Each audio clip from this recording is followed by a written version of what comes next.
정직하여 하나님을 경외하며 악에서 떠난 자들아. 8절만 야훼께서 사탄에게 이르시되 내가 내 종 욥을 유익하여 보았느냐. 그와 같이 인정하고 정직하여 하나님을 경외하며 악에서 떠난 자는 세상에 없느니라. 이전 성경에는 유의하여 보았느냐라고 돼 있어요. 이제 이거는 이거 이제 나오면서는 주의하여 보았느냐인데, 유의하여 본다는 거하고 주의하여 본다는 거 조금 의미가 달라요. 유심히 이렇게 보는 거, 지켜보는 거하고 또 주의 깊게 보는 거하고 뭐 비슷비슷한데 그런 약간의 아무튼 의미는 좀 다르지만 어찌됐거나 오늘은 유의하여 보았느냐. 이제 제가 항상 그 이제 신앙을 갖기 전에, 신앙 이전에 일단은 마음같이 준비가 돼야 되는데, 저는 이제 마음을 많이 얘기를 하는 편이죠. 그래서 이제 그 통전성에 대해서 이제 얘기를 한 적이 있습니다. 그러니까 통전성의 사람 하면은 이제 오해가 소지가 약간 있는데, 통전성 하면 겉과 속이 일치하는 사람, 말과 행동이 일치하는 사람, 그 다음에 또 지적인 거, 정의로운 거, 의지가 균형을 잘 이룬 사람을 이제 우리가 통전성의 사람이라고 하는데, 이제 이게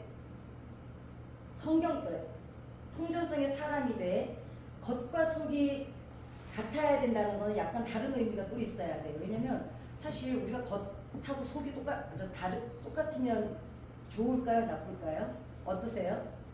이게 허심탄회하게 오늘 주일이니까. 저는 안 좋아요. 그렇죠. 네. 그러니까 겉과 속이 일치한다는 것도 또 다른 의미가 있어. 근데 사실은 관계 속에서는 겉과 속이 똑같아서는 사회성에서는 안 되겠죠. 왜냐면 사실 내가 오늘 저 사람 옷을 입은 게 별로야, 속으로는 아이고 저분은 저렇게 안 입으면 더 이쁜데 오늘은 저렇게 입으셨지? 이럴 때 있거든. 근데 그대로 얘기 못 하잖아요. 오늘 새로운 거 입으셨네요, 이쁘네요. 그죠? 근데 이건 사실 거짓말은 아니잖아요. 왜냐면 말 예쁘게 하는 게 뭐가 나빠요, 그죠? 근데 우리가 그럴 때는 우리가 어떤 왜 이렇게 이제 겉과 속이 똑같으면 안 되겠죠. 근데 이제 겉과 속이 같아야 된다는 거는 인격 대 인격으로 만나서 어떤 신뢰의 형성이 될 때는 겉과 속이 똑같아야죠. 딴 생각하면서 내가 어떻게 하면 저 사람을 이용하나 이러면서 보는 거 하고, 그거 이제 그 두 가지는 이렇게 좀 분리가 돼야 되지만, 사실은 사람마다 각자가 페르소나라 그러거든요. 이제 가면이라 그럽니다. 가면이라 그러는데 그거를 사실은 다 몇 개씩은 가지고 산다는 거죠. 그렇잖아요. 예를 들면 장로님이 집에 가서 권사님하고 둘이만 볼 때는 눈빛이 다르겠죠. 또 그때 얼굴은 또 달라요. 그때 이제 가면이라는 게, 우리는 이제 가면하면 감추는 걸 얘기하는데, 사실은 페르소나라 해서 그게 이제 우리가 다른 얼굴을 이제 연극한 사람들이 가면을 쓰는 거를 이제 페르소나라는데 나쁜 게 아니죠. 근데 또 장모님이 교회 오셔가지고 권사님 보는 눈빛을 다 볼 수는 없잖아요. 여기에서 쓰는 가면이 또 다른 얼굴이 있겠죠. 그 다음에 또 직장에 가셔서 다른 얼굴이 있겠죠. 그러니까 사람마다 누구나가 거의 대여섯 개의 가면은 다 가지고 있다는 거죠. 그러니까 이 가면은 나쁜 게 아니죠. 이거는 사회성에 반드시 필요한 가면이죠. 그러나 이제 통전성의 사람 하면은 우리가 어떤 신뢰 관계를 가질 때는 겉과 속이 다르면 안 되겠죠. 그럴 때는 이제 정말 그럼 이제 신뢰할 수가 없는 사람이죠. 이제 예전에 한번 제가 그 광고 얘기를 한 적이 있는데, 현대자동차에서 광고를 할 때 이런 그 예측 가능한 사람이라는 이제 광고를 한 적이 있습니다. 그러니까 예측 가능한 사람이 되겠습니다. 이거 광고가 나올 때 그때는 뭐 별로 그렇게 그냥 그렇구나 하고 지나갔는데, 제가 이제 이렇게 상담을 하고 어쩌고 하다 보니까 또 사람 관계를 갖다 보니까 정말 예측 가능한 사람이 너무 필요한 시대예요. 요즘에는 사람들이 약간 감정 조절 장애가 있는 사람들이 너무 많아요. 실제로 이제 제가 화요일부터는 이제 또 교육적 워크숍 들어가는데, 사실 상담사들끼리는 하는 얘기가 있어요. 거의 우리나라 국민의 60%는 상담이 필요하지 않다. 상담의 도움이 필요한 사람들이 아닐까. 꼭 환자까지는 아니더라도 정서적으로 스트레스를 너무 받는 거예요. 그러니까 너무 사회 자체가 더군다나 지금 젊은이들이 대학을 나와서 직장을 안 갖는 젊은이가 400만이 넘었습니다. 그냥 집에 있는 거예요. 그러니까 일할 능력이 없는 것도 아니고 일하고 싶은 마음도 없고 일을 하고 싶지도 않고 어디 알아보고 싶지도 않고 그냥 그럼 그 아이들이 건강할까요? 건강하지 않은 걸까요? 예, 건강하지 않은 거죠. 왜냐면 사람은 누구나가 활동을 해야만 거기서 에너지를 얻게 돼 있거든요. 그러니까 지금 이제 저희들끼리는 그런 얘기를 하는데 어찌 보면은 예측 가능하지 않은 사람들이 너무 많아요. 그래서 아니 우리가 막 웃고 서로 얘기하는데 어쩌다가 뭐 아무것도 아닌데 그냥 벌떡 화를 내가지고 너무너무 분위기가 쌓여지고 민망해지는 적도 있고 또 남들은 다 웃는데 혼자만 그냥 눈 내리까 가만히 계신 분들 계세요. 근데 그거는 이제 항상 제가 얘기하잖아요. 나쁘고 좋고의 문제가 아니라 어디가 불편한 거예요. 그죠? 아니 건강한 아이들이나 건강한 어른은 당연히 표현하게 돼 있거든요. 그러니까 표현하지 않는다는 거는 뭔가 내 안에 아픈 게 있다는 거죠. 그러나 어찌됐거나 저는 사람들을 만날 때 저는 그 전에는 사실은 잘 안 걸러내는 걸 안 했었어요. 근데 사람 다이어트가 반드시 필요하더라고요. 그래서 이제는 좀 걸러냅니다. 그러니까 걸러낸다고 해서 잘라내고 막 이러진 않지만 제가 먼저 연락은 안 해요. 왜냐면 자꾸 만나고 대화할 때마다 아프고 상처를 받아서 그거를 또 혼자 그냥 곰곰이 되씹어서 다 그것도 낫게 하려면 너무 오래 에너지를 써야 되는 거예요.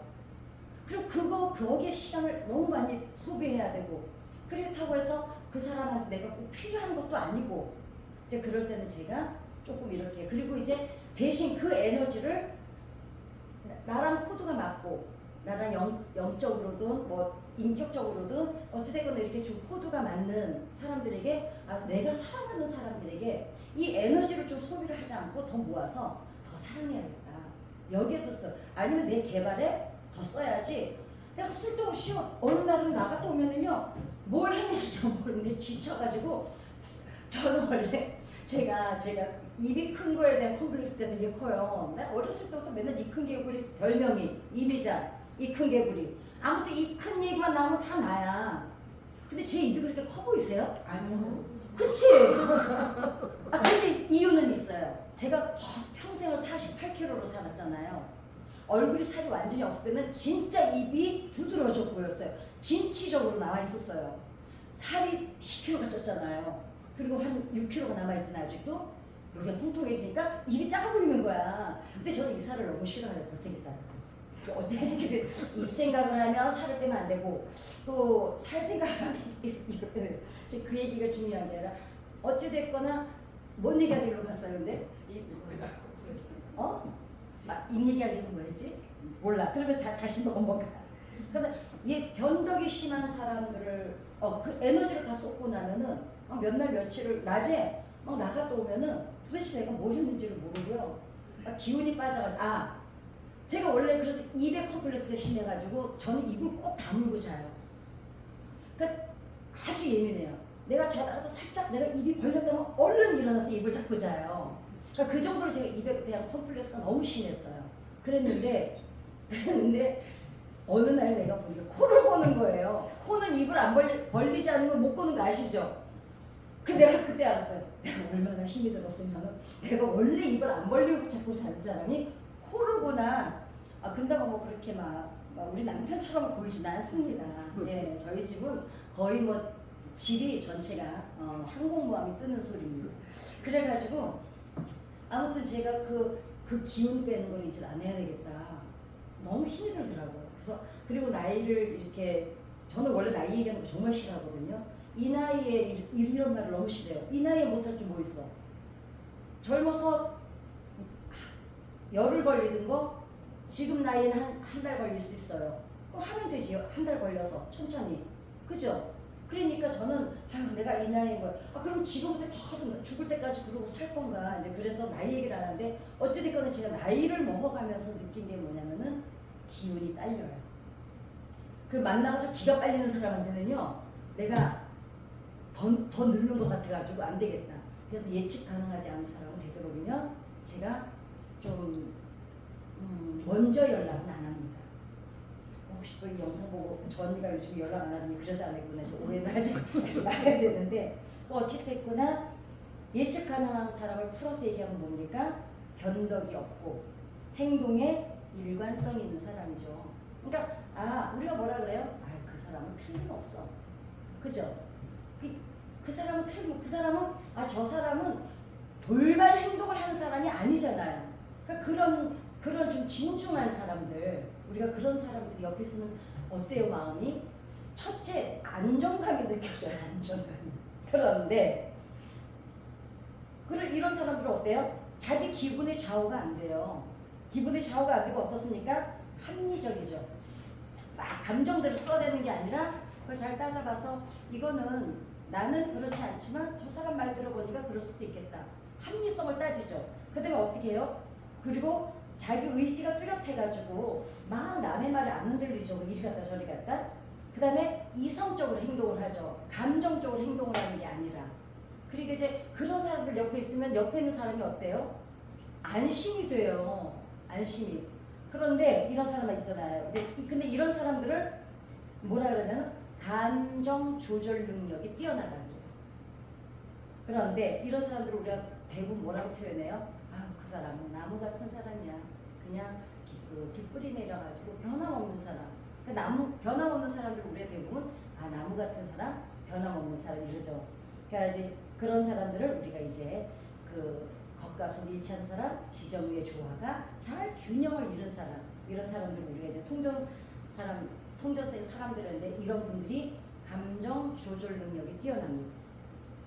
그래서 사실 제가 언젠가 얘기해드렸죠. 다혈질은요 정신병자가 없어요. 정말이에요. 이게 통계예요. 그래서 100%는 아닙니다. 모든 통계는 85%를 보거든요. 다혈질은 미치는 사람이 거의 없습니다. 대부분 누가 미쳐요? 배려심 깊고 남을 많이 품고 내가 많이 참고 일에 많이 하는 사람. 내가 항상 얘기해요. 착하게 살지 말라. 그러니까 얼굴 표정 못 갖추고 근데 이제 예민한 분들은 사실 얼굴 표정을 제가 그랬어요. 저는 첫째 거짓말을 제가 할 줄 몰라서 안 하는 게 아니고요. 저는 머리가 나빠요. 거짓말을 내가 한 다음에 다음번에 내가 잊어버리고 내가 까발려요. 내 입으로. 한 서너 번 제가요 망신을 당했어요. 내가 생각해서 차라리 한번 확 매를 맞고 개망신 당하고 차라리 지나가야지. 그리고 그러다 보면 내가 혹시 이 앞에서 뭔 얘기했나. 제가 왜 그러냐면 제가 얼굴 표정을 못 감춰요. 저는 그냥 이게 얼굴에 내 그냥 인생이 다 나타나. 5분만 나랑 앉아있으면 내 50년 인생을 다 알아. 이제 그랬는데 나이를 먹어서 좋은 게 있어요. 어제 하던 짓을 안 해. 어제 하던 짓을.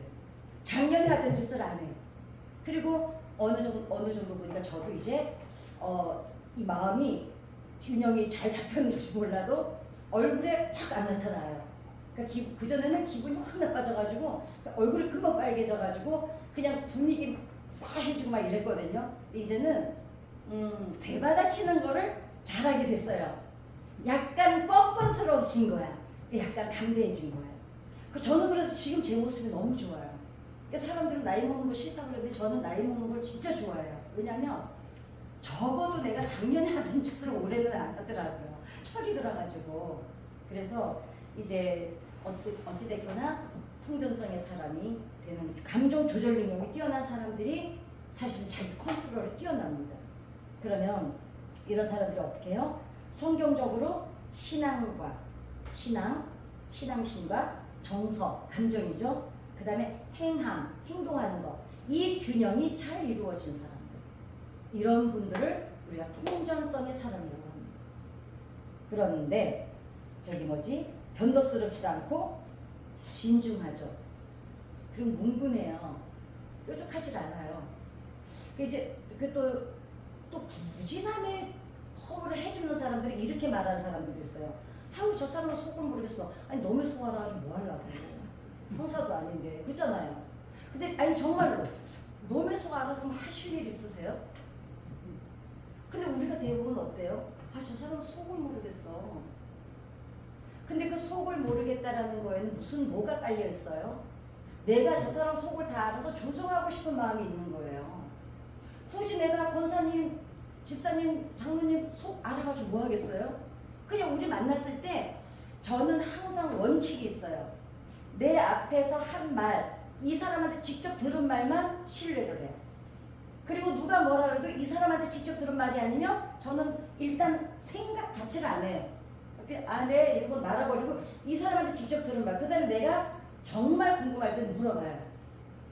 그래가지고 좀 질투, 제 주변에 서로 이간질하는 사람이 내가 다 까발려 버렸어요. 얘가 이렇게 말했는데 너 그렇게 했어요. 둘 다 이간질했거든요. 그러니까 걔네들도 지네끼리 서로 원수되고 저하고도 연락을 안 합니다. 왜냐면 지네들도 내한테 민망한 거야. 그래서 어떻게 하면은 이렇게 뭉근한 사람들을 만나면 어때요? 속을 알 수는 없지만 속을 근데 굳이 알 필요가 없어. 이 사람이 표현한 만큼 나한테 대하는 진심이에요. 그러니까 그만큼만 받아 인정하면 돼요. 근데 굳이 왜 너의 속을 그렇게 알려고? 우리나라 사람들이 유난히 그래요. 속을 모르겠다는 말을 많이 쓰는 나라는 우리나라밖에 없대요. 그러니까 속을 몰라도 돼요. 그냥 내 앞에서 표현한 만큼만 요만큼 우리 관계는 여기까지야 그러면 요만큼만 예의를 차리고 요만큼 배려하면 돼요. 근데 이제 굳이 저 사람 그리고 이제 착하고 말없고 뭉근한 사람들이 많이 듣는 말이 저 사람 속을 모르겠어. 저는 그 사람 속 알아서 무슨 영화를 보겠다고 굳이 놈의 속을 다 알라 그러나. 근데 이제 부부지간에도 많이 그러죠. 저희가 도대체 속을 모르겠다고. 그냥 물어보면 되는데 물어보면 말하거든요. 뭉근한 사람들이. 안 물어보고 자기네가 지레짐작하고 유추하고 넘겨치고 싶으니까 그 뭉근하기 싫은 거야. 그쵸? 어때요? 들어보니 맞아? 그치? 그래. 그러니까 근데 그 뭉근한 사람들은 그분의 인격이거든요. 그러니까 그분은 저 사람은 그렇구나 하면 되는 거. 왜 뭘 그렇게 파헤치고 싶어 하는지. 그러니까 이런 사람들 만나면 어때요? 첫째 편안하죠. 그리고 안심이 돼요. 제가 이거 애를 안 키우다 보니까 고양이 얘기를 해서 정말 죄송합니다. 근데 제가 경험이 그거밖에 없어가지고요. 뭐 말할 게 없어요. 보니까요. 짐승들이 되게 본능이 뛰어나잖아요. 아무나 좋아하질 않아요. 지를 별로 안 이뻐하는데도 굳이 그 사람한테 가가지고 굳이 그 옆에 가서 앵기는 사람이 있더라고요. 보니까 고양이가 사람을 우리 계절에는 특히 예민해가지고요. 사람이 오면 침대 밑에서 안 나오거든요. 그런데 저번에 제 동생이 지인 두 분을 모시고 왔는데요. 쥐가 스스로 나와가지고 그 한 사람 옆에 굳이 몸을 대고 앉아 있더라고요. 그래서 그때 고양이를 통해서 사람 마음을 이해하는 건 참 죄송한데요. 뭉근한 사람들이 그래요. 그 사람 옆에 있으면 많은 말을 안 하는데 그냥 편안한 사람이 있죠. 그죠? 이제 그런 분들이 이제 제가 볼 때는 통전성의 사람들입니다. 그리고 이런 분들은 어때요?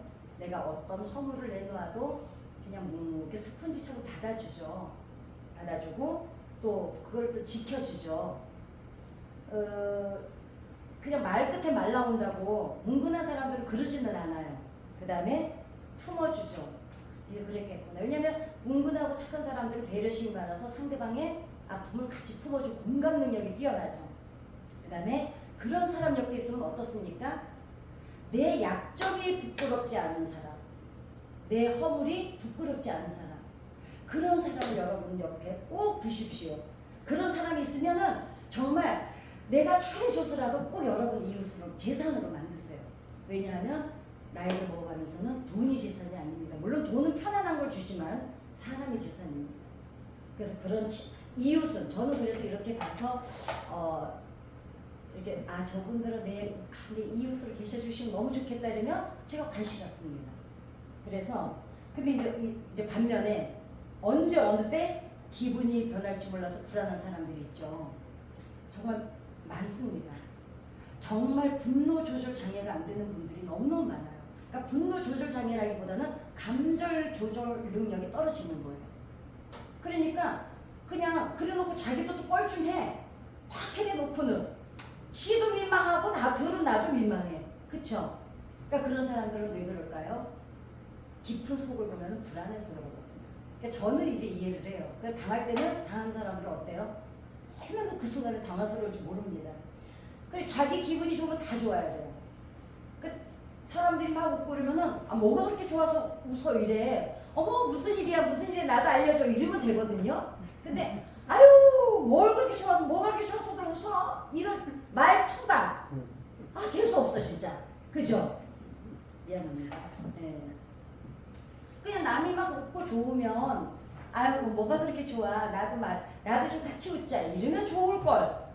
아유 뭐가 그렇게 좋아서 그냥 자기 기분이 좋아야 같이 또 자기가 막 웃는데 남들이 안 웃으면은 또 왜 안 웃냐고 또 시비 걸어요.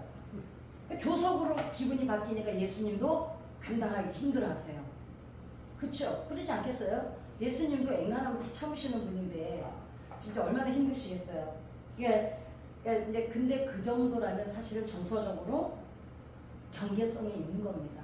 너무 괴롭힌 사람들이 있어요. 그 다음에 그러니까 이제 전도자나 이제 리더자들이 이제 특히 이제 우리처럼 어찌됐거나 발언권이 많은 사람들, 어찌됐거나 어떤 일을 맡은 일이 평신도보다는 많은 사람들, 이런 분들은 자기 내적 인격을 항상 점검이 필요합니다. 그걸 보고 이제 자기 성찰이라고 그러잖아요. 그래서 미련한 가족이 있으면 온 가족이 다 고통을 받고, 교회에서 미련한 성도가 앞서서 봉사를 하면 주의 종의 눈물이고, 거기다가 서너 명이 따라다니면서 뒤치다거리를 해야 되는 불상사가 일어난다는 거예요. 이건 어떤 목사님이 얘기하신 걸 제가 그냥, 근데 저는 뭐 이렇게까지 극단적으로 말하고 싶진 않아요. 근데 또 틀린 말은 아니에요. 그죠? 꼭 일 벌려놓는 사람들 있잖아요. 그냥 일 벌리는 사람들 집에서도, 요즘에는 안 그런데 옛날에 아버지들이 마음이 약해가지고 그 보증을 그렇게 사가지고 집구석을 말아먹는 분들 많았잖아요. 엎어버리고. 옛날에는 진짜 보증 많았어요. 요즘은 아예 보증 자체가 법에서 인정을 안 해주니까 망정이지 한두 건이 아니었어요. 한 집 걸로 보증이었어요. 그래가지고 퇴직금 다 날리거나 아니면은 뭐 월급이 다 차압이 들어와가지고 집구석이 다 이제 애들이 다 나가서 돈 벌어야 되거나 정말 많았어요. 그리고 또 아버지들이 거절을 못했어요. 우리 사회가 그렇잖아요. 아는 사람들끼리는. 그러니까 냉정하면 안 돼. 왜냐하면 우리나라 국민들은요 정적인 국민이거든요.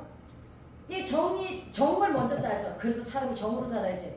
아니 그 지정만 중요하고 놈이 좀 망하는 정은 안 중요하지. 그래가지고 그놈의 정 때문에 보증 쓰고 해가지고 진짜 말아먹는 짓들 많았습니다. 정말 제 주변에도 많아. 저도 보증 샀다가요. 진짜 아우 개고생했습니다. 그래 이제 보면은 정서적인 균형이 깨어진 사람들 중에서 이제 어떤 분들이 제일 이제 안타깝냐면, 남을 속이는 거는 그럴 수 있어요. 아까처럼 예를 들면은 우리가 여러 가지 페리조나를 가면을 가지고 살잖아요. 근데 이거는 하지 말아야 될 게 있어요. 자기에게는 솔직해요. 사람들이 사실은 다른 사람 앞에서 실수하는 것 때문에 자기가 다른 사람 앞에 내가 어떤 실수를 했어요. 집으니까 너무 쪽팔린 거야. 그러면은 실수한 것 때문에 쪽팔릴까? 이렇게 한 내 자신에 대한 수치심 때문에 쪽팔릴까? 수치심. 그러니까 사람들이 정말 자기가 있는 힘을 다 해서 최선을 다했는데 안 됐잖아요.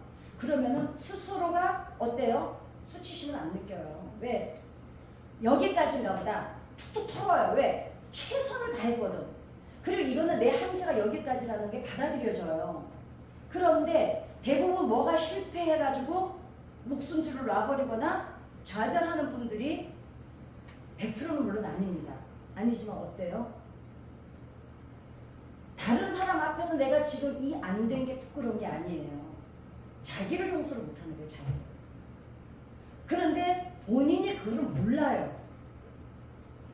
그거를 모르니까 어때요? 남들 앞에 못 나가는 거예요. 그게 아니야. 자기 앞에 자기가 서지를 못하는 거예요. 남들 안 보면 그만이에요. 근데 대부분 사람들은 본인들은 못 느끼는데 사실은 찾아서 들어가 보면 다른 사람 앞에 망신당한 게 쪽팔린 게 아니에요. 그렇게밖에 안 된 내 자신에 대한 수치심 때문에 못 견디는 거거든요. 그래서 자기한테 솔직해야 됩니다. 어떻게 솔직해야 되느냐? 나하고 대화를 제가 말씀드렸죠. 나를 헤아려주기, 내 마음 읽어주기, 그리고 나를 돌아봐주기. 그래서 나랑 가장 친한 사람들은 자존감이 높습니다. 그래서 엔간에서는 안 흔들려요. 왜냐면 난 원래 그래, 나 거기까지밖에 안 돼. 툴툴 털고 인정을 합니다. 그러니까 자기한테 솔직하지 자기 상태를 모르니까 그냥 자기가 좌절하고 힘든 거예요. 근데 정말 최선을 애들도요. 이렇게 보면은 정말 최선을 다한 애들은 시험 떨어져도요. 자기가 오히려 부모님들을 위로해요. 걱정하세요. 내년에 대신 한 번만 더 믿어주세요. 제가 한 번만 더 해볼게요. 이러기라도 합니다. 그죠? 그래서 이제 제가 요즘에 그 애들한테 뭔 검사를 많이 하냐면요. 메타인지 검사라는 걸 많이 합니다. 그러니까 이제 메타인지는 이제 설명하는 시간이 없으니까 어렵고, 그러니까 내가 뭘 잘하고 나는 뭐가 약점, 내가 보완점, 약점이라는 표현을 못 쓰게 하거든요. 나는 뭐가 보완이 돼야 되고 나의 강점은 무엇이고 그리고 내 특기는 뭐고, 그러니까 자기를 가장 잘하는 걸 이제 메타인지 검사라고 그러는데, 이제 그 메타인지가 뛰어난 아이들을 보면은 그런 메타인지를 아주 그 메타인지에 대해서 훈련도 시켜요. 그런 학원도 있습니다. 그랬는데 이런 메타인지가 높은 사람들이 자존감이 높아요. 그러니까 내가 뭘 잘하고 나는 뭐가 보완점이 필요하고 그다음에 나는 뭐에 재능이 있고 그거는 저거는 내 분야가 아니고 이걸 분명히 아는 사람들은 자존감이 높아요. 그래서 자존심이 강하지 않습니다. 자존심이 강한 거는요. 남이 나를 어떻게 보나가 너무 민감해서 있는 게 자존심이거든요. 자존감은 뭐예요? 나를 잘 알고 내 안이 든든한 걸 자존감이라고 그러는데, 그러니까 이제 자존심이 강하지 않아요. 그렇게 자존감이 높은 사람들은 남을 의식을 안 해요. 그러니까 저 사람들이 나를 보고 어떻게 나를 판단할까 이거에 민감하지 않습니다. 그러다 보니까 어때요? 나한테 장점이 있어? 저 사람한테 있어. 나한테도 나한테 있는 게 저 사람한테는 없을 수도 있어. 저 사람한테 없는 게 나한테는 있을 수 있어. 그리고 저 사람이 잘해? 맞아. 나 그거 못하는데 너무 부러워. 그리고 박수를 쳐줘요. 이런 용기를 충분히 가지고 있거든요. 자존감이 높은 사람들이. 그래서 이제 우리가 인정하고 박수 쳐주는 그 용기도 자존감이 높을 때 있는 거죠. 이것도 다 통전성에 들어갑니다. 그래서 우리가 그러죠. 재승덕박이라고 그러죠. 재주가 많은데 덕이 무지한 사람. 정말 그렇잖아요. 머리가 좋은데 저 사람은 저러지 않았으면 이런 분들 있죠. 우리끼리는 우린 다 소신인들은 모르지만 좀 막 나와서 나대고 다니는 분들 보면은 저 사람 법대 나와서 저렇다며 저 머리도 서울대 나왔대 머리는 좋은데 왜 인간은 저 모양이야 이런 사람들 있잖아요. 그 다음에 인중지말이라고 그러죠. 사람 가운데 행실이나 인품이 제일 못난 사람이 인중지말인데, 이런 말은 되도록이면 이제 우리가 저도 이제 오늘 필요해 쓰는 거지 이런 말은 되도록이면 안 씁니다. 그래서 그런데 이제 이런 게 있어요. 자아편재라는 게 있거든요. 자아편재. 이게 뭐냐면 정서적으로 장애는 아닌데 사람 구실을 못한다. 이제 이런 사람들을 보고 우리 이제 이게 자아편재라는 단어를 쓰는데 끊임없이 현실 검증 능력이 떨어져요. 그래가지고 누가 뭔 말해도 말을 알아듣지를 못하고, 그러니까 가르쳐도 잘 배우지를 못하죠. 그러니까 훈련이 안 돼요. 그래가지고 끊임없이 나 때문에 끊임없이 다른 사람들이 상처를 받는데 본인만 몰라요. 이제 이런 걸 우리가 자아편재라고 합니다. 그래서 이제 오늘의 말씀을 이제 마무리한다면, 유의하여 보았느냐.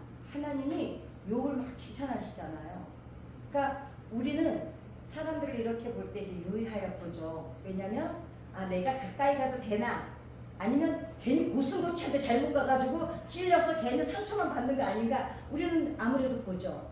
근데 그럴 때 대부분 뭘 보고 판단을 하세요? 얼굴, 표정, 그 사람의 옷차림. 그래서 나이를 먹으면요 옷 잘 입고 다니래요. 그러니까 저는요 우리 동네 편의점 나갈 때도 쓰레빠 안 신고 나갑니다. 쓰레빠라는 거 우리나라 말인가요? 일본 말입니까? 슬리퍼, 예, 안 찍찍 안 입고 나갑니다. 그리고 루즈라도 꼭 바르고 나가요. 왜냐면 누가 또 복음서가 가수라고 알아보고 또 목사님을 알아볼까봐 어쨌든 문고를 띄고 나갑니다. 그래서 누가 그러더라고. 나이를 먹으면 피부도 검어지고 또 밑으로 내려오잖아요. 이건 어쩔 수가 없어요. 근데 이렇게 내려왔는데 거기다가 인상도 그런 데다가 얼굴까지 인상까지 쓰고 있으면 더 무섭잖아요. 그래서 옷도 밝게 입고 나이를 먹어갈수록 중요한 거는 이제 그러면 내가 통전성의 사람인가 아닌가를 나는 알 수가 잘 없잖아요. 그래서 알 수 있는 방법이 있습니다. 내가 분노가 일어날 때, 확 부해가 날 때, 그때 내가 하는 반응을 보면 내가 어떤 인격인지 스스로 체크가 됩니다. 그런다고 성격을 바꿀 필요는 없습니다. 왜냐하면 성격은 하나님이 그 성격을 쓰시려고 보내셨는데 인격은 우리가 어때요? 인격은 인품을 좀 다듬어줘야죠. 왜냐하면 어렸을 때는 제가 그러다 작년에 하든지 오래 안 한다고요. 그렇게 점점 익어가는 거거든요. 만들어져 가잖아요. 모양이 그런 것처럼. 이제 그래서 사람들하고 부딪힘이 있을 때 저 그전에는 제가 얼굴 표정 못 감추잖아요. 근데 이제는 애가 능글능글해져가지고요. 아 정말 이거는 제 돌아서서 생각하면 집에 오면 막 부해가 나거든요. 근데 그 자리에서는 내가 어떻게 웃으면서 대처를 했는지 제가 너무 기특할 때가 있어요. 그래 보니까 그게 왜 그렇게 변했을까요? 이제 제가 많이 익어간 거예요. 근데 그거를 보면은 이제 제가 많이 인격이 다듬어졌구나를 이제 내가 아는 거죠. 그래서 분노가 일어날 때, 그 사람들한테 확 사람들이 들어올 때 내가 어떻게 반응하냐를 보면 내가 내적인 균형이 잘 잡혀있나 아니나를 알 수가 있습니다.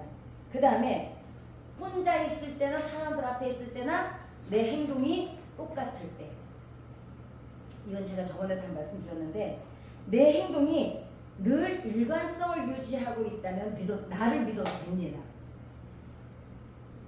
언제까지 제가 이제 한 예를 말씀드렸는데 그 전에는 이제 뭐 화장실을 들어가는데 여자 화장실은 요즘에도 아직 여자 화장실 휴지 없는 곳이 있어요, 그죠?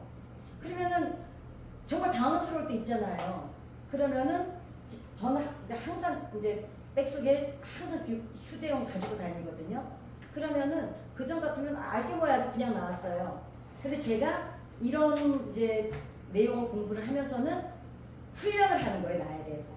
내 인간성이 좋아서 이런 게 아니라 나도 한번 나를 만들어 가보자 이래가지고 뭐 휴지를 놓고 나온다든지 이제 그런 식으로, 그러니까 사소한 것들이지만, 그러니까 아무도 안 볼 때의 내 모습이 나의 인격이 맞습니다. 이해가 되셨죠? 네. 그래서 마무리를 한다면 그 다음에 마지막으로 그 사람의 인격을 보는 방법이 또 하나가 있습니다. 그 사람 상대방 인격도 그렇지만 내 인격을 보는 방법이 있는데 어떨까요?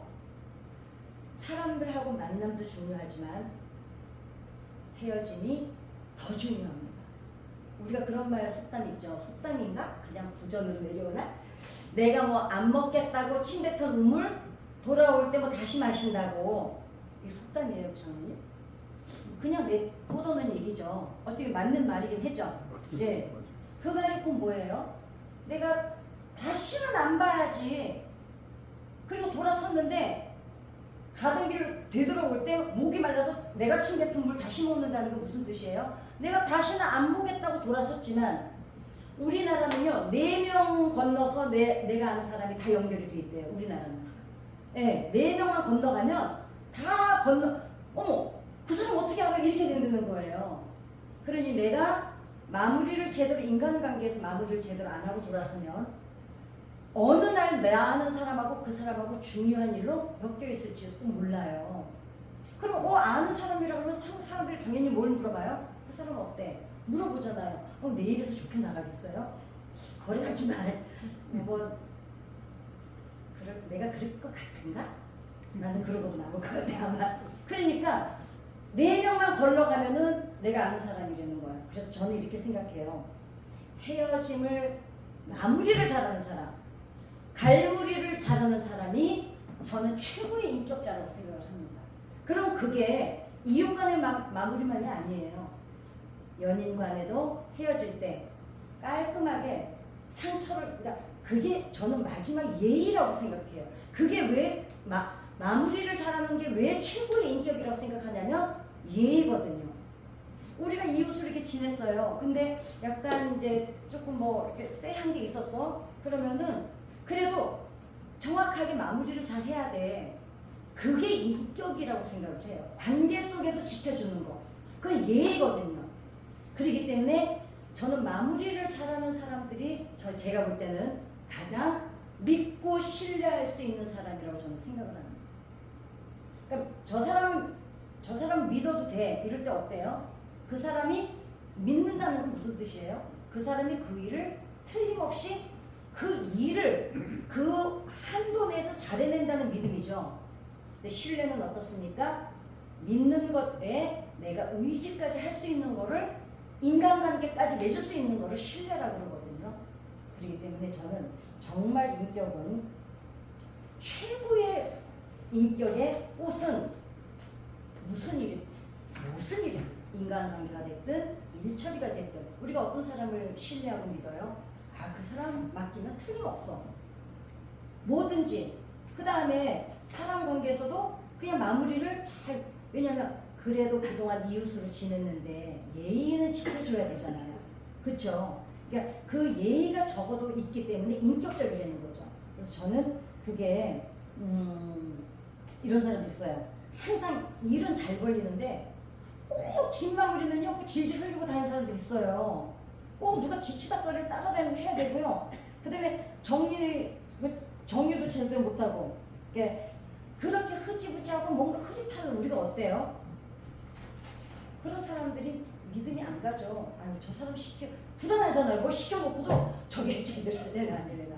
그래서 이제 첫째는 마지막 아무도 없을 때 내 모습이 내 인격이라는 거. 그 다음에 화가 났을 때, 사람들이 어떤 상극이 일어났을 때 반응하는, 분노에 대처하는 내 모습이 내 인격이고, 아무도 없을 때 내 행동이 내 인격이고, 마지막으로는 관계를 마무리를, 무슨 관계든지 일이 되든 사람 관계든지